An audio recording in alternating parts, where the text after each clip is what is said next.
Good afternoon. My name is Dr. Meric Berke Tez, and today we'll be talking about Parkinson's disease.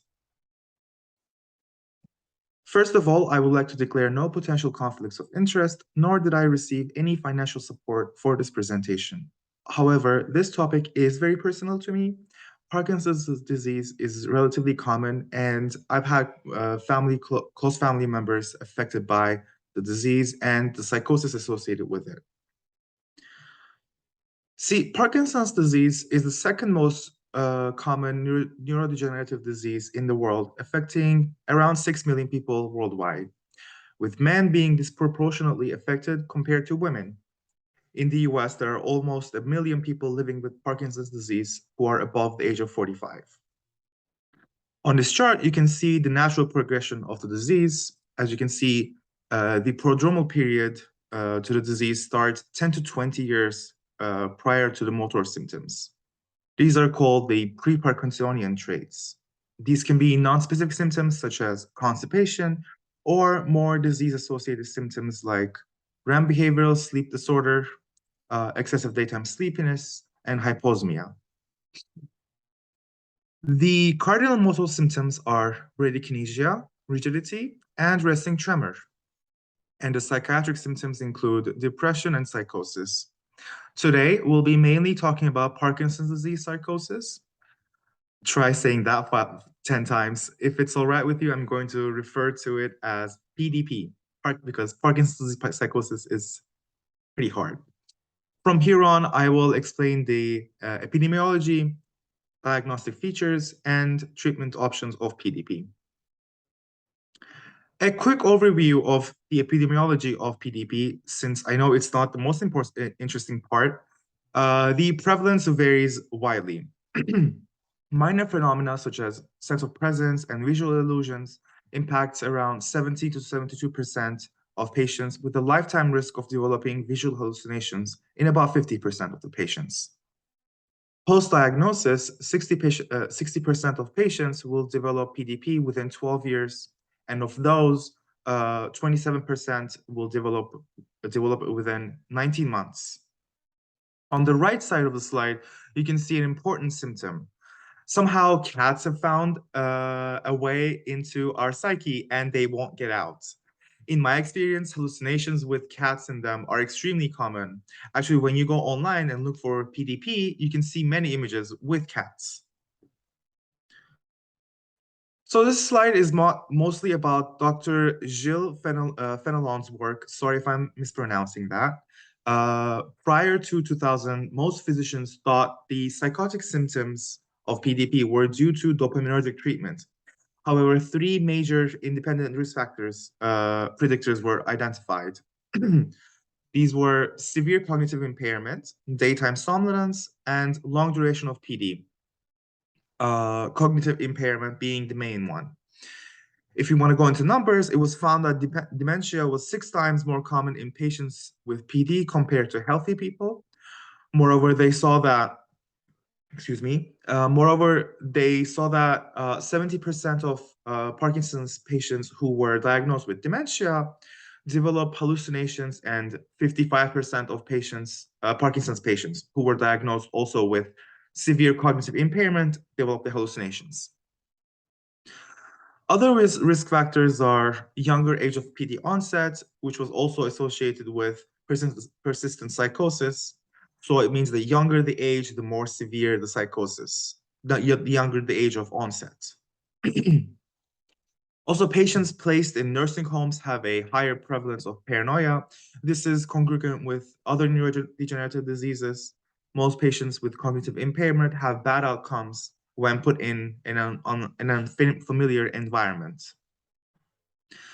Daytime somnolence is perhaps the most modifiable and therefore the most important one to me.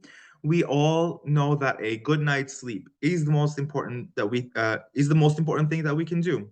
We rest, we sort all the information we gather, we dream, we relax. So it should come as no surprise that another factor associated with PDP is the presence of sleep disturbances. Actually, most Parkinson's patients experience some sort of sleep disturbance. Around 82% of patients with PDP report a sleep disorder. Daytime somnolence has been described as a significant predictor of the visual hallucinations. Now, even though we know these things, we know that sleep is important, we know that drastically changing the environment of a dementia patient has significant risks of deterioration, there still needs to be more work on managing these risk factors to delay the onset of psychotic symptoms. All right, so we've been talking about visual hallucinations a lot. Spoilers, visual hallucinations are the key symptoms of PDP. They can be categorized as simple or complex. Simple hallucinations are flashes of light or blurry colors, whereas complex hallucinations can be people, animals, or objects. They tend to last from several seconds to minutes, varying in familiarity, color contrast, and distortion. Both types are associated with poor lighting, such as during sunset or waking up from sleep. There are three variants of minor hallucinations. These can be feeling of presence, which is the sense that another person or animal is nearby. Feeling the presence, passage hallucinations are brief peripheral hallucinations. We've talked about cat before, and one common passage hallucination a patient might describe will be like a very fast-moving cat at the periphery of their vision. Both of these are more likely to occur indoors and after waking up. Finally, visual hallucinations are misinterpretation of external stimuli. These minor ones can precede the development of motor symptoms or more complex visual hallucinations. Other forms of hallucinations are less frequent, auditory, like hearing human voices, tactile, like insects crawling over your hands and feet, and olfactory, which is the rarest. On the right, you can see the progression of psychotic symptoms. Usually, the patients will start out with visual illusions, misinterpreting real stimuli. However, as these conditions get worse, hallucinations will start. As long as the patients keep insight, though, it is manageable. As insight is lost, patients start developing delusions and frank psychosis with characteristic visual hallucinations. And again, as you can see, the cats have come back to haunt us once more. Now, let's talk about the diagnosis. PDP is mostly a clinical diagnosis. Therefore, we must exclude psychosis associated with other neurodegenerative disorders. Delirium, which can look like psychosis, MDD with psychotic features, and drug intoxication and withdrawal. Most importantly, we must differentiate it from iatrogenic psychosis resulting from excess use of dopaminergic drugs. In 2007, the National Institute of Neurological Disorders and Stroke, together with the National Institute of Mental Health, devised a criteria. Essentially, they said you must have a diagnosis of PD, plus a patient must have at least one characteristic PDP symptom for 1 month, such as illusions, false sense of presence, hallucinations, or delusions. That sounds like a clinical diagnosis to me, which is why in 2008, the Movement Disorder Society evaluated multiple criteria and concluded that none of them were actually adequate. Therefore, they recommended using a combination of different scales depending on the specific patients. One example to this was the SAPS, the Scale for Assessment of Positive Symptoms, based on the severity of visual hallucinations. The cats have made a comeback, you can see.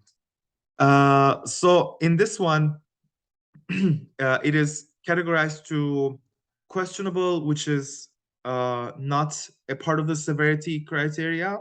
So mild, moderate, marked, and severe would be the main ones.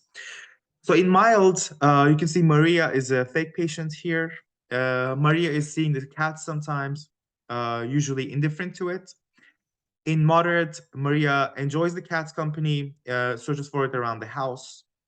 In moderate, Maria enjoys in marked, Maria buys cat food for the cat placing it around the house. And in severe, Maria sees the cat all the time. The cat tries to scratch her. In fact, Maria is so scared of the cat when she tries to get away, she breaks her hip in her agitation. Unfortunately, this is something that happened to a close family member of mine, and he never quite recovered from it. As you may imagine, hip injuries can be quite devastating in elderly patients, the patient population that we're talking about.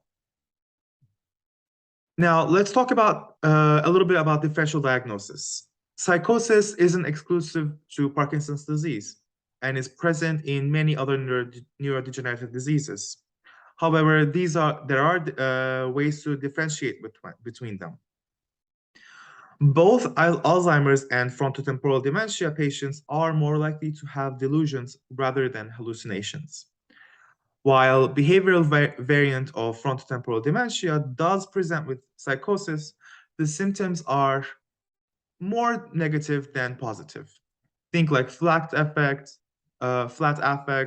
anhedonia, and avolition.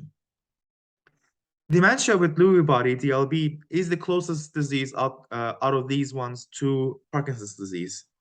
Patients with DLB present with more delusions and visual hallucinations than patients with PD, with or without dementia.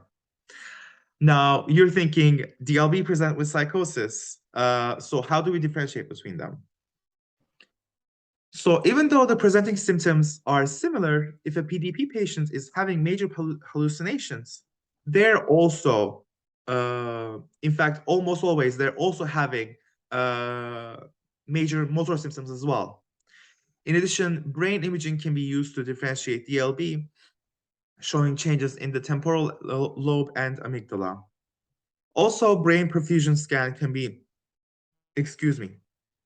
Also, brain perfusion scan can be shown can show decreased uptake in the visual cortex, which might explain the visual hallucinations of these patients.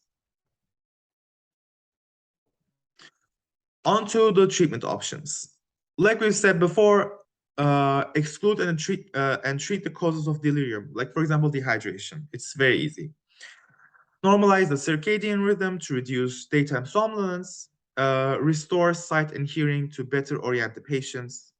We can also try cognitive strategies like reassurance for patients that have lost their insight, even though this might be especially difficult for caregivers who must be very patient and calm while waiting for these patients to settle down, basically. So the next part talks about the Beers criteria published by the American Geriatric Society in 2019 to eliminate polypharmacy in elderly patients due to bad outcomes. I'll just mention a couple important ones from the slide, since we know not to give anticholinergics to geriatric patients. So we must eliminate things like Parkinsonian. So the Parkinsonian antispasmodics, for example, benztropine, trihexyphenidyl. Beers criteria recommends against it. Central alpha agonists with high CNS adverse effects. So, for example, clonidine. Antidepressants like any TCA, amitriptyline or nortriptyline. What I like to call sleepy SSRIs like paroxetine, and atypicals like, for example, mirtazapine, which also can cause sleep. Also, BZDs and barbs and Z drugs.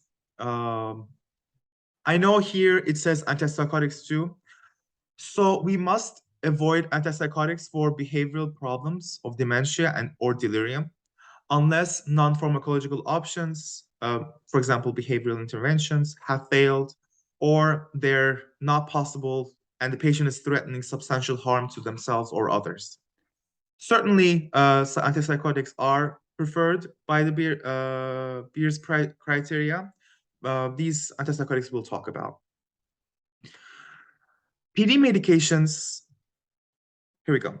PD medications such as MAO-B inhibitors, amantadine, dopaminergic agonist, COMT inhibitors, even though most of these are not used anymore, should also be lowered to the lowest effective dosage or tapered off entirely.